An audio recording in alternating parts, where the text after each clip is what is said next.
પ્રાકૃતિક ખેતી અપનાવી છોટાઉદેપુરના ધડા ગામના સુરેશભાઈ રાઠવા વર્ષે અંદાજે 1.5 લાખની આવક મેળવે છે।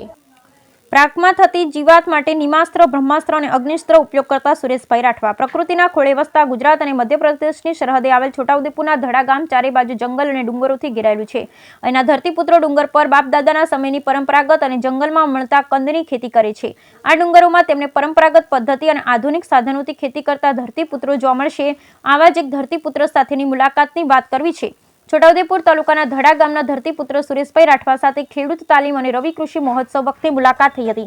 પ્રાકૃતિક કૃષિના સ્ટોલ પર તેઓ પોતે પકવેલ અનાજનું વેચાણ કરવા લાગ્યા। ધરતીપુત્ર સુરેશભાઈ સાથે મુલાકાત દરમિયાન તેમણે જણાવ્યું કે તેઓ બાપદાદાના સમયથી સાચવેલા બિયારણનો ઉપયોગ કરી હાલ ખેતી કરે છે।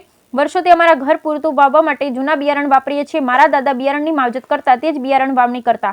અમુ બિયારણની માવજત અને દેશી ખેતી વર્ષોથી કરીએ છીએ। 3 વર્ષ પહેલા અમે આત્મા પ્રોજેક્ટની તાલીમમાં ગયા, ત્યાં દેશી ગાય આધારિત પ્રાકૃતિક કૃષિ વિશે માહિતી આપવામાં આવી। બસ પછી અમે અમારી પરંપરાગત ખેતીમાં થોડા ફેરફાર કર્યા। છાણિયું ખાતર, ગૌમૂત્ર, ખાટી છાશ અને વનસ્પતિના અરકનો યોગ્ય રીતે ઉપયોગ શરૂ કર્યો। વાવણી વખતે ધન જીવામૃત પાકના કચરામાં જીવામૃત આપીએ છીએ। પાકમાં થતી જીવાત નિમાસ્ત્ર, બ્રહ્માસ્ત્ર અને અગ્નિસ્ત્રનો ઉપયોગ કરીએ છીએ।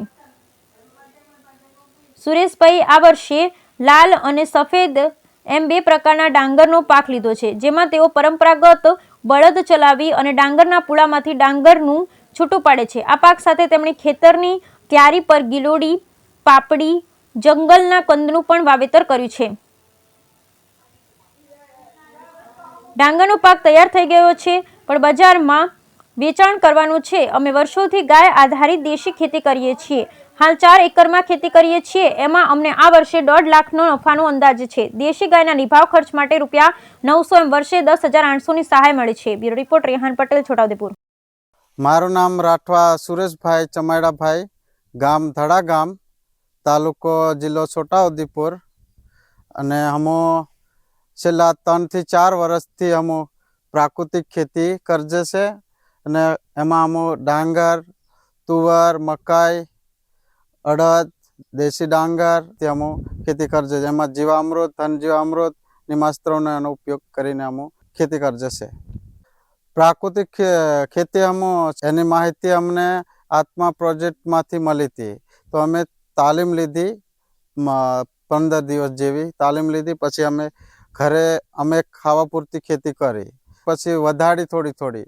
પછી અમે એમાં આવક આવે એવું લાગ્યું અમને, તે અમુ બધી ખેતી કરવા લાગ્યા। હાલ તો 4 એકર જેવી કરીએ છીએ અમે। આ વર્ષે અમને મિનિમમ 1.5 લાખનું અંદાજ છે। અમને હજુ ખેતરમાં જ જથ્થો પડ્યો છે, હજુ નિકાલ કરવાનો બાકી છે। એક આપણે ગુજરાત 18 ડાંગર છેલ્લા 3-4 વર્ષથી ખેતી કરજે એની ડાંગરની, તો આ વર્ષે ખેતી આને વધારે ઉત્પાદન આપ્યું છે।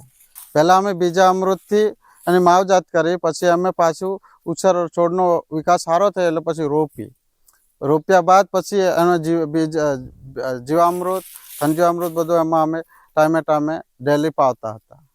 એટલે એમાંથી અમને ઉત્પાદન સારું મળે છે, અને તેથી અમને ખેતીમાં